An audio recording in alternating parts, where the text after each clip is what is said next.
lifestyle. And it feels really like sometimes like you can focus on it and it becomes really negative, all the things that seem to be working against our health. But with our food, that is something that we can control.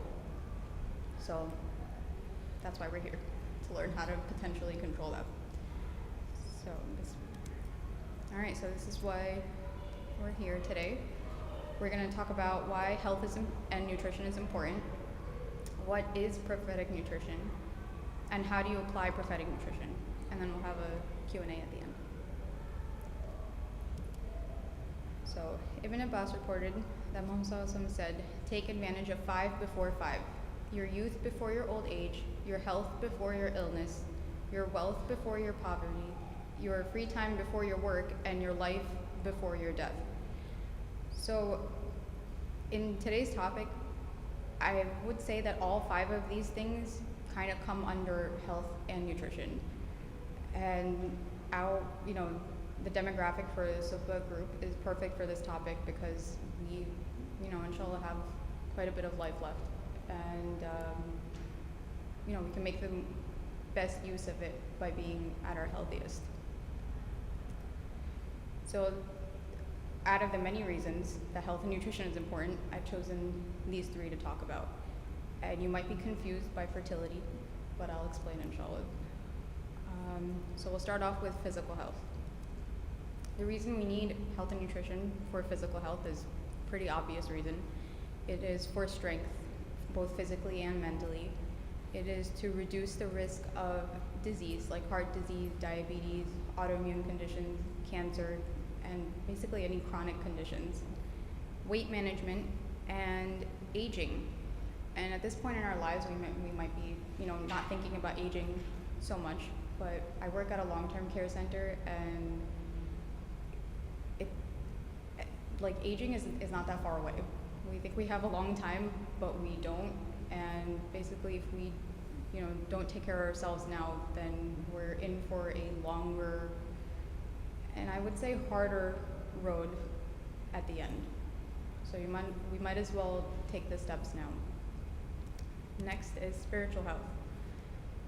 I think one of the coolest things about eating a nutritious and healthy, or living a nutritious and healthy lifestyle, is the effect that it has on our spiritual health. The way I see it is, if you, why work harder on your iman when you could be working a little bit easier by taking care of your health? So you might have experienced some of these symptoms of like brain fog, depression, anxiety, especially during these winter months. And they can be avoided with a healthy diet, and they would, make your relationship with Allah a little bit easier to, manage. Not saying it is the solution for spiritual health, but it's definitely not a detriment. And of course, just strength. Strength in general, which encompasses both physical and mental, also includes spiritual health is included in that. And then fertility. So, some of you may be married, some of you may not be married. I think, thinking about whether you're thinking about having kids or not in the future, it's important to start thinking about your health in general, even before you get married.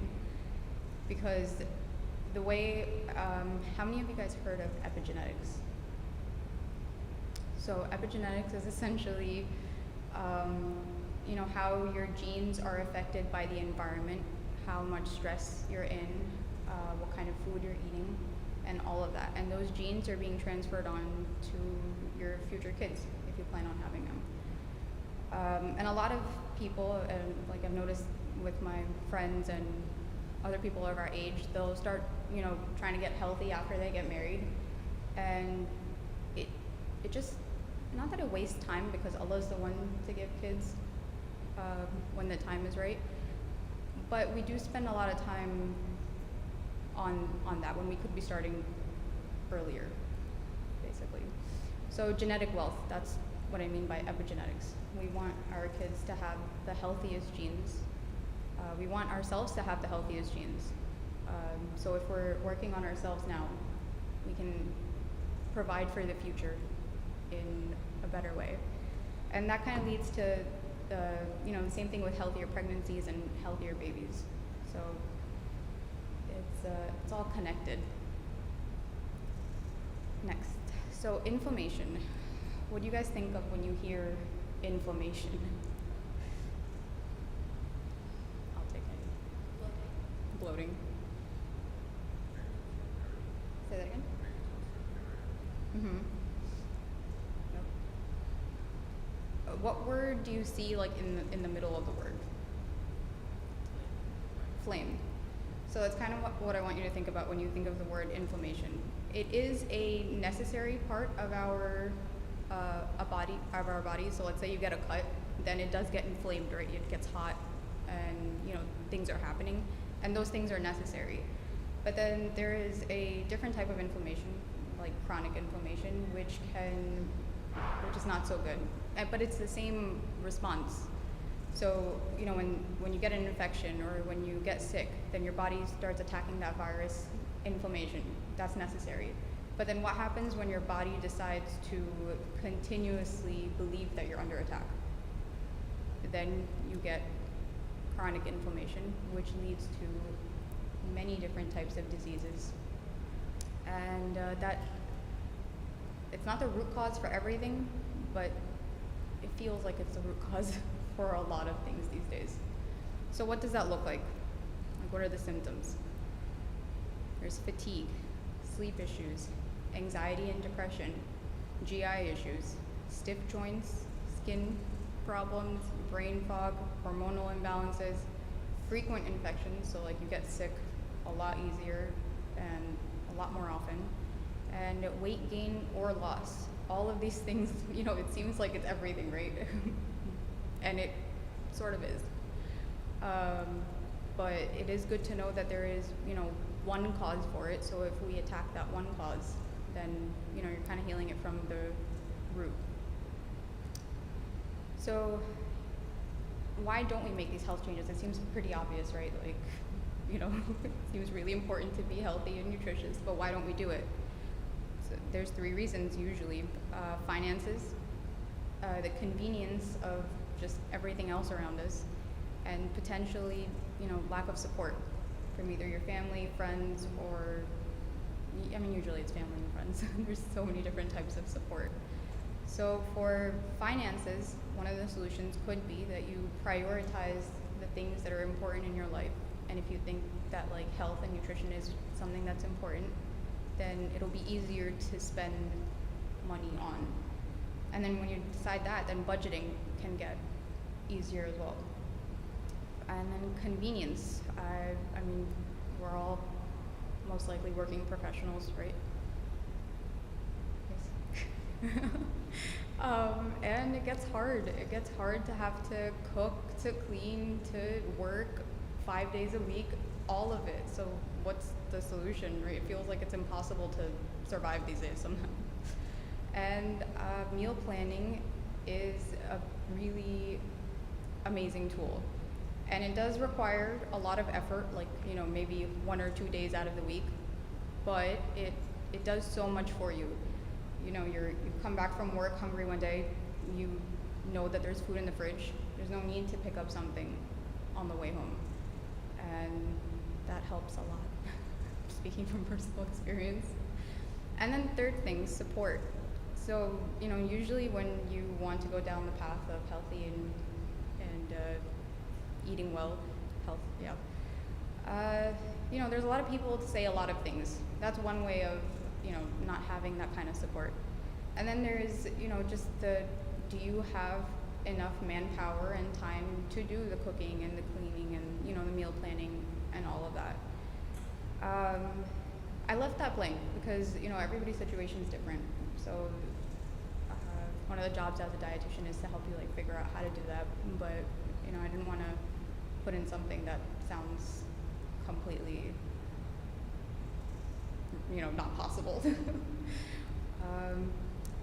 And then on the topic of support as well, it's I think it's important to also ask yourself who takes care of your health. I think, and I might be speaking about one gender more than the other, but take it as it is. We might rely on our opposite gender a little more sometimes, which is fine. That's what a partnership is for when you get married. But sometimes there's this idea between cultures that the lady has to do all the cooking and all the health, and it can be hard to do that when there's opposition coming from the other side.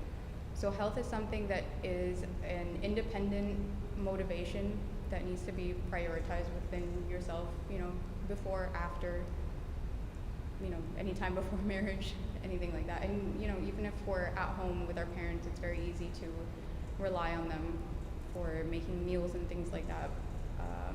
But at the end of the day, we have to know that health is your own thing.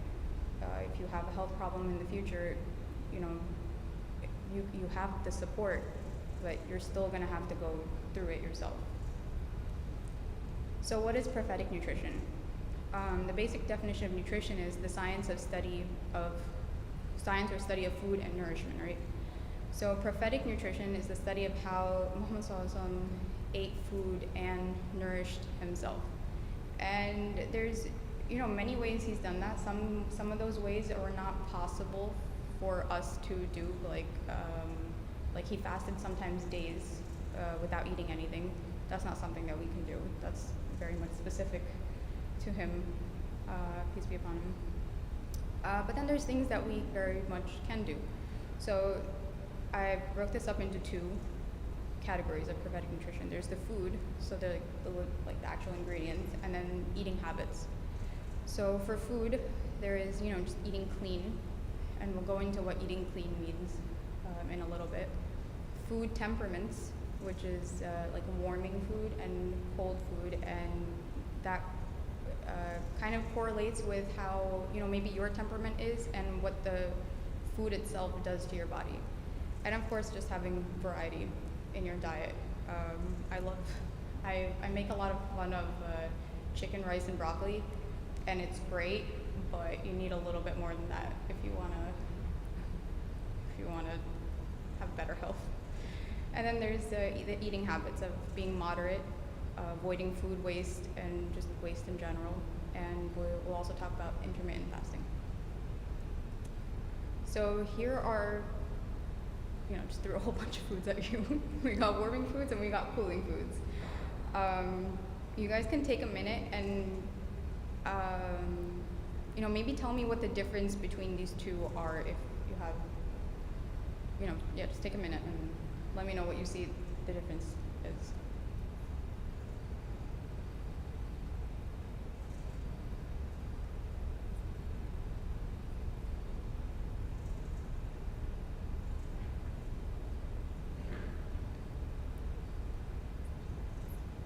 So are you guys seeing a common thread maybe?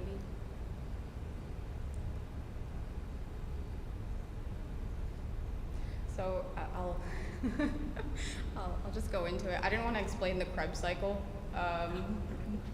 but as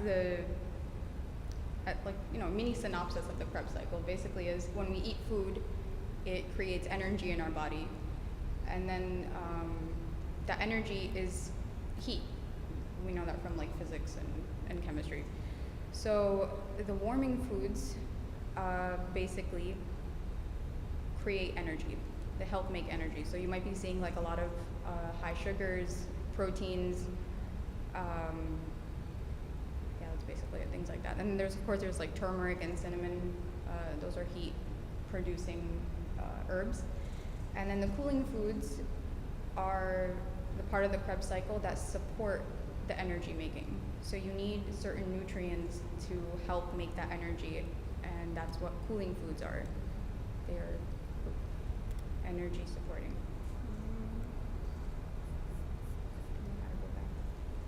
Okay, there we go. So yeah, you'll see a lot of leafy greens, things like coconut water, cucumber,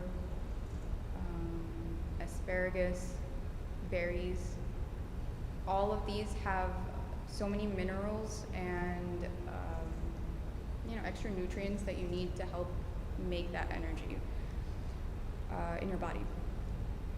So the point of temperamental foods, as we've seen the prophet or people in the past have observed the prophet eating, is to basically create a balance between these two. So you'll have ebbs and flows in your life. There'll be points where you need more energy, so you might be eating more warming foods, and then there'll be points in your life where you might need more cooling foods. Or you might just need a balance of both, and you need to create like a neutral thing for yourself. So it's very much like, assessing how you're feeling, how you're in that moment in life, and then, eating foods according to that.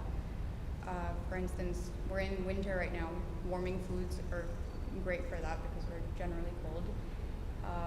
And then another example is, your temperament itself. Do you run warm usually, or do you run cold usually? If you're more of a warm person, maybe you need some more colder foods to like cool you down, or vice versa, because that can also have an impact on your mental health. Actually, I need to go back once more. So I've bolded a few of these foods, actually just 3: dates, liver, and water. And I chose these to highlight today because they're all interesting in some ways, and I've also observed the way that people, use these ingredients. So that's why I've bolded them. Like for instance, dates. I think because it is a sunnah food and a prophetic food, that we might overdo them a little bit, especially during Ramadan. People might want to open their fast with like 5, 6, 7 dates, and that's a lot of sugar. Your body's been fasting for 16, 17 hours, but it may not need that much sugar with all the other things you might be eating. And I've also highlighted liver, because liver is something that we all kind of like make a face when we even hear it, and I get it, I totally do. But it is so nutritious. Like, we're really missing out on a lot when we're not eating liver. I don't know if this means anything, but like certain predatory animals like lions, they'll go for the liver first. Even sharks, they'll go for liver first because that is such a nutrient dense organ to eat. And Muhammad also really loved it, and he would also, when animals were sacrificed, they normally eat liver first because it's best, fresh, and it also has the most nutrients at the time. And then the last thing I've highlighted is water. So we are, you may have heard the statistic that 75% of us are dehydrated. And this is reported in, newspapers. It's not so much, or like in media, it's not so much a research-based statistic. But I think there is some truth to it, only because, the parameters for research may not be what they are considering as dehydration. So like hospitals and long-term care facilities might be considering dehydration as like, the really, like, the extreme symptoms of dehydration, like, you're vomiting, all that kind of stuff. But for like day to day, I would say like a lot of us are dehydrated. America is one of the few countries that drinks so much water, and yet we're not technically hydrated. So here's the reason why. Hydration is different from drinking water. So drinking water is not the same thing as just, as just hydration. You need minerals like sodium, potassium, chloride, magnesium to actually hydrate your cells and give, energy that you need. So how many of you guys like experience headaches frequently? Or actually I forgot the other one. But headaches is a very common symptom of like the initial stages, not dehydration, but just not being hydrated. So there's plenty of ways to do this smartly. So the biggest ways are, getting it through food. So things like cucumbers, watermelons, fruits have a lot of the water that you need, plus the minerals that combine together and make you feel hydrated. And then the other way is electrolytes. Electrolytes are amazing. You can get them on the go, pour them in your water, and you're good for the day. But I would be careful with what kind of electrolytes you get, because there's a lot of I guess products out there that have a lot of sugar, and that's not exactly most helpful. So, Hamaswasam also said, "The son of Adam never fills a vessel worse than his stomach. The son of Adam also needs a few bites that would sustain him, but if he insists, 1/3 should be reserved for his food, another third for his drink, and the last third for his breathing." So from this hadith, we can learn that moderation and how much we actually need to sustain ourselves is very minimal, to actually to consider us healthy. So here's 3 ways that we could be doing prophetic eating. So I know tayyib means clean, and I've written clean, and I will explain why. So organic foods are amazing, and I know it gets a bad rap because of the price. There are ways though that you can kind of I guess help with the budgeting of that. So there is something called the Dirty Dozen and the Clean 15. Those are that I forgot the agency that does the survey, but basically they do a survey every few years, and they'll find out how many pesticides are in these foods and which foods trigger the most for pesticides. So the Clean 15 are the ones that have the least amount of pesticides in them, and the Dirty Dozen have the highest levels. So I didn't include them today, but they're easy to find online. So if you are thinking about going down the organic route, then that's a great place to start. That way you don't have to make everything organic at once, because I understand that this can be pretty like an overwhelming amount of information sometimes.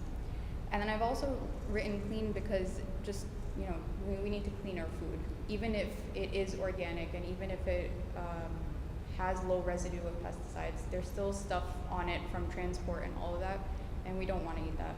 So there's many ways to wash our vegetables.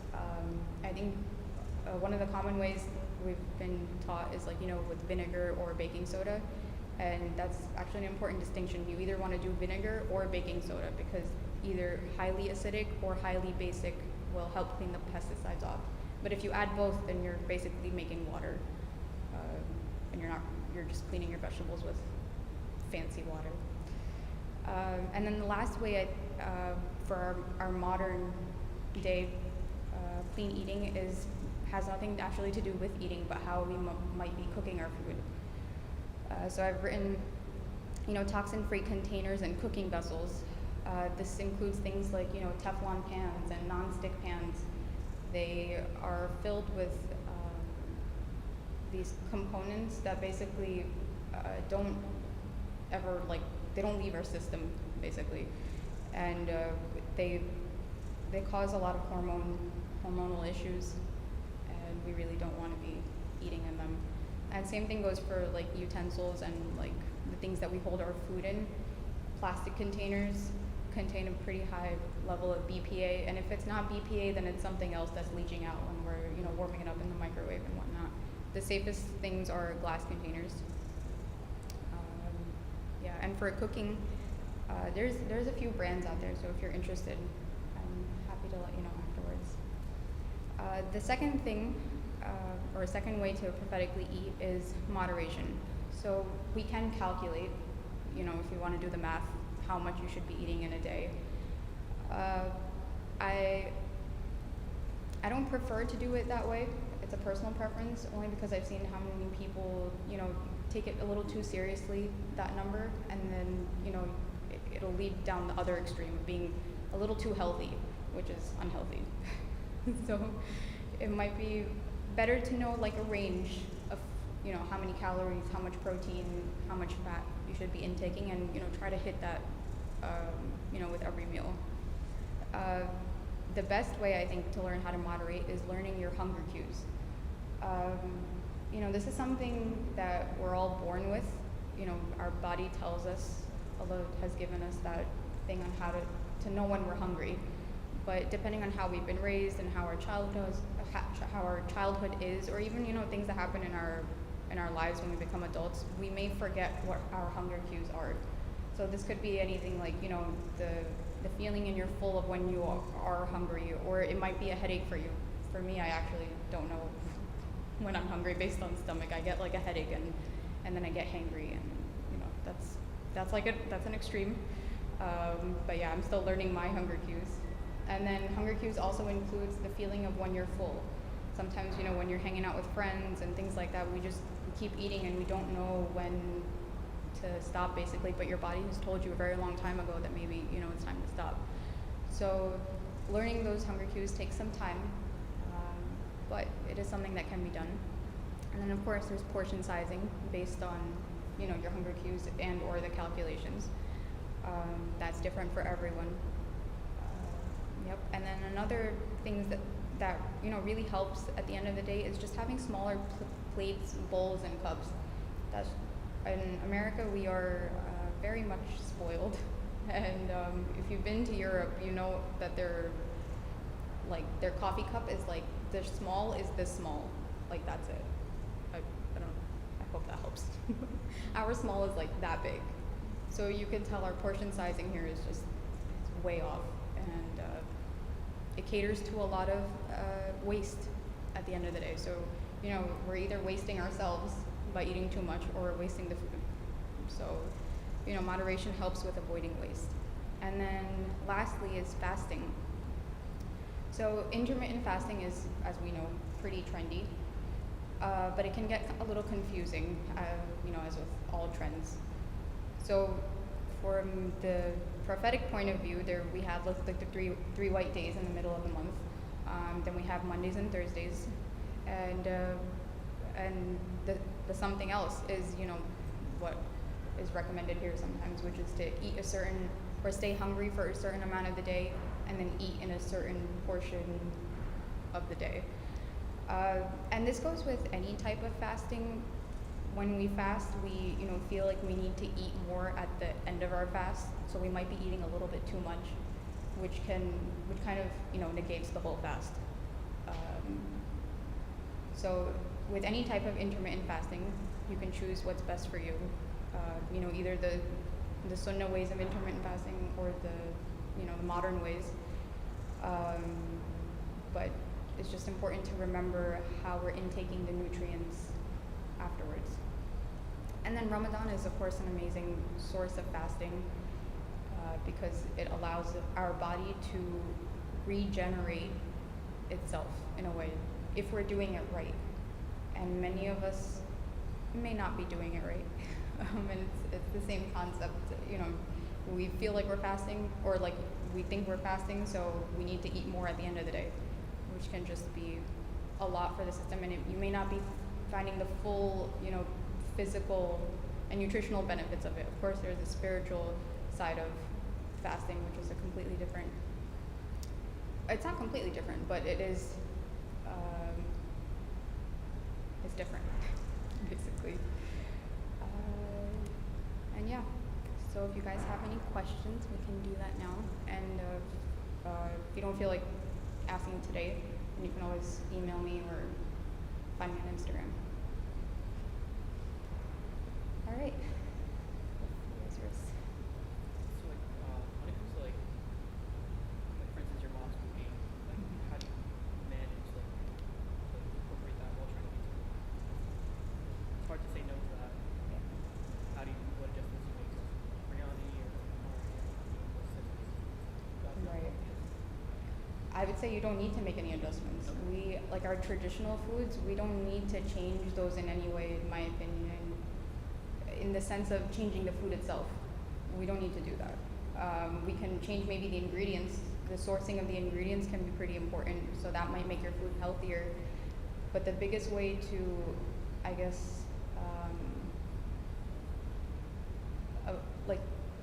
I guess avoid the pitfalls of eating at home is moderating your size or your portion sizes. So if we know how much we're supposed to be eating, we can very much enjoy our biryanis and our halim and everything else the same way.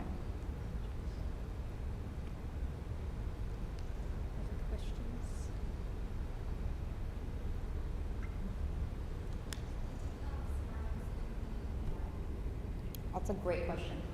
I love that question.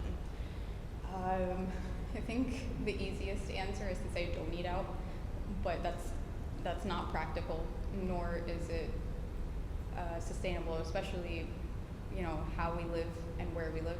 We have plenty of options outside. So I think the best way is to,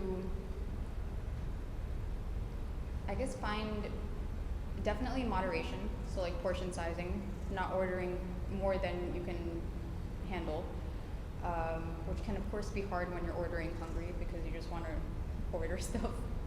But you don't have to finish everything right then. You can take it home, and that's something that I'm constantly reminding ourselves to, because we feel the pressure to eat it right then, but we really don't have to. That's one thing. And then another thing is there's plenty of restaurants that do offer good sourced ingredients. So if you really need to eat out, you can find those. Go there. Enjoy your time. And then, like at the end of the day, sometimes it's just hard, right? Life is just life, and you need food from outside. And in that case, I guess, kind of ride the wave. You don't feel, or it's easier for me to say don't feel, but try not to feel, I guess upset or pressured that happened to you. It's something that happens. We need to live. Hope that answered the question.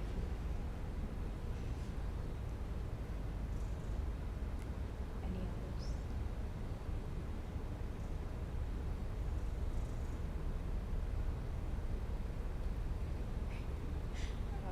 Sorry, I forgot your name.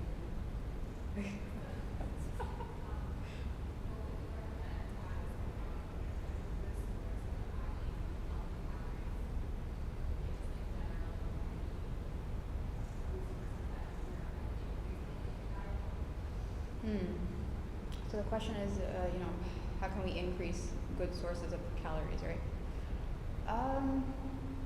That depends on person to person, I'd say, because some people could be having more carbs in their diet, which they would need to cut back on. Some people could be having less protein, which they need to add more of.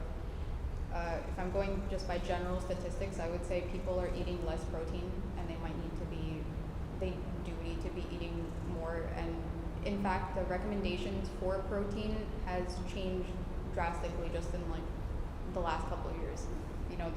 The ranges can be pretty minimal, and then now they're learning that we actually need way more protein than we are taking in.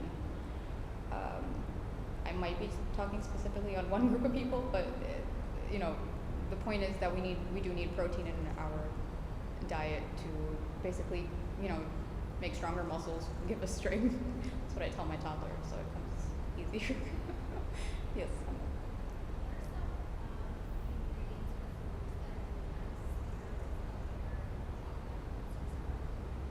That's a good question too.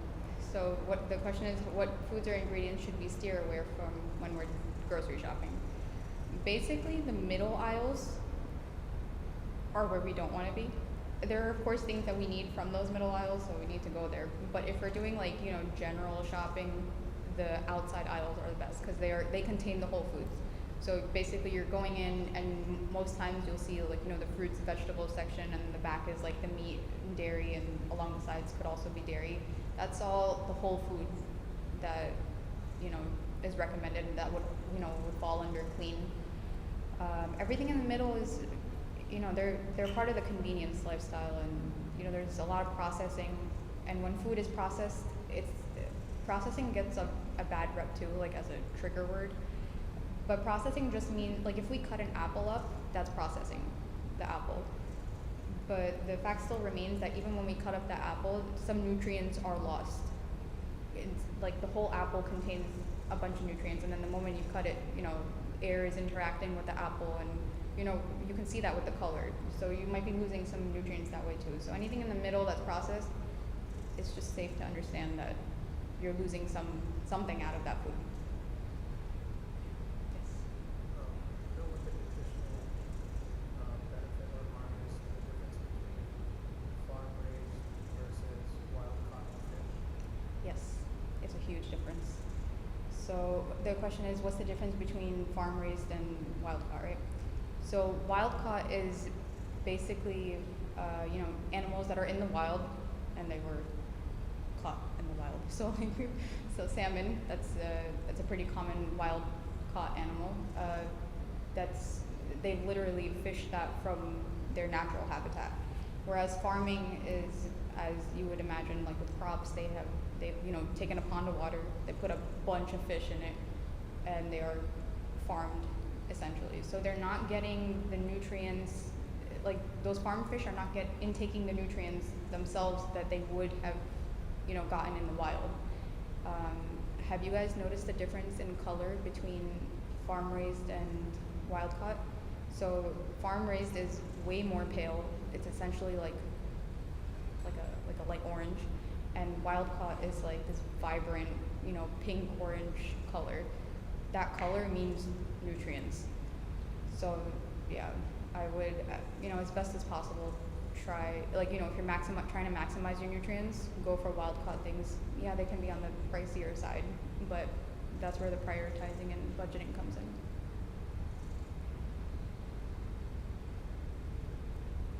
So somebody doesn't like eating liver, like in Mm-hmm.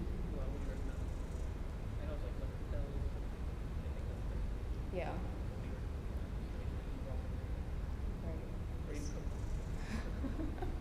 So the question is, how do you take in liver if you don't find it appetizing? And as Ishan said, there are pills that you can take that basically they have dehydrated liver, and then they put it in a pill form, and the serving size is usually on the container, and you can take it that way. You still taste it a little bit, but it's not like eating it straight up. But I would encourage you to develop a taste for it. There's so many recipes out there and many ways to try different things, and how to cooking foods in a different way can make a huge difference. So it's all about experimentation. Actually, in the board back there is some liver. So if you're feeling adventurous, I encourage you to try it. It's still a strong taste, that's for sure. But like I said, there's different ways to do it, and you don't need like a lot of it. Some people they'll make the thing that I made back there it's called a pate, and then they'll like divide it up, and then they'll freeze it. So they'll divide it in like an ice cube, freeze it, and then just throw it in with whatever meat dish they might be making. So like let's say you're making lasagna. Most of us eat lasagna with like ground beef, right? So you can just throw in like a couple cubes in that. You won't even taste it because there's so much sauce and other seasonings and things like that, and you would have gotten maybe not the full amount of liver, but like something's better than nothing. And yeah, there's many other ways.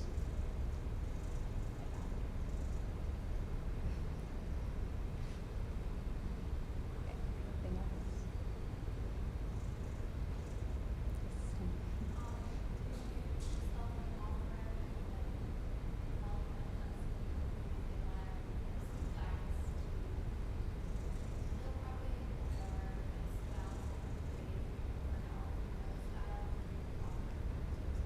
Yes. So I started, I guess, like my business last year, but it's been on and off. So if you are interested, I can definitely find some time. But right before Ramadan, though, I do like meal planning for Ramadan. So if you're interested in that, I'll be posting it soon on my Instagram. And that way, you'll have that skill. Basically, what I do is, we'll sit together for an hour, and I'll just help you based on what you normally eat. We'll just meal prep together. And meal prepping in Ramadan is such an amazing, like meal prepping throughout the year is great, but like in Ramadan it's even better because we're not just focused on cooking all the time. Instead, we're doing it just in maybe like one day of the week. So yeah, that really helps. And you'll have that skill for afterwards, for after Ramadan. So yeah, thanks for asking. Yes. So for Ramadan coming up, what do you recommend for like a good balance for? It's a good question. Sorry, what was that? Even if bar also, because that bar is usually used basically like fried. So Yes. that's a better option. Fried foods are great. Continue, having your fried foods, but of course in moderation. So, I guess the basic gist of it is, of course, have your carbs, your protein, and your fat, and have the amount that you need for suhoor and for iftar. And let's say you're doing a day of fried foods, then instead of maybe having more rice with your dinner iftar, just cut back on the rice a little bit because you might have had it with your fried food. Let's say like if you're having like a samosa or something.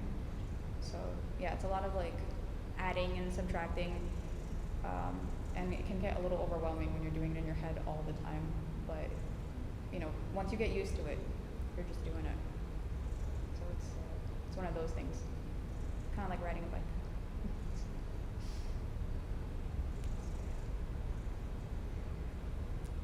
Any other questions?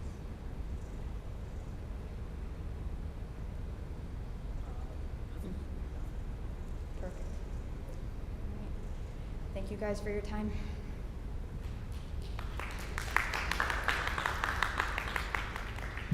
Assalamualaikum everyone. Just wanted to let you guys know, it's not related to this event, but there will be a Mawadda event on Sunday. It's going to be a lunch, so for those of you who are looking to, or you want to get married, come through. This event is for the people in the age range 30 to 45. So if you or anyone you know, you have a sibling or a friend or a cousin or something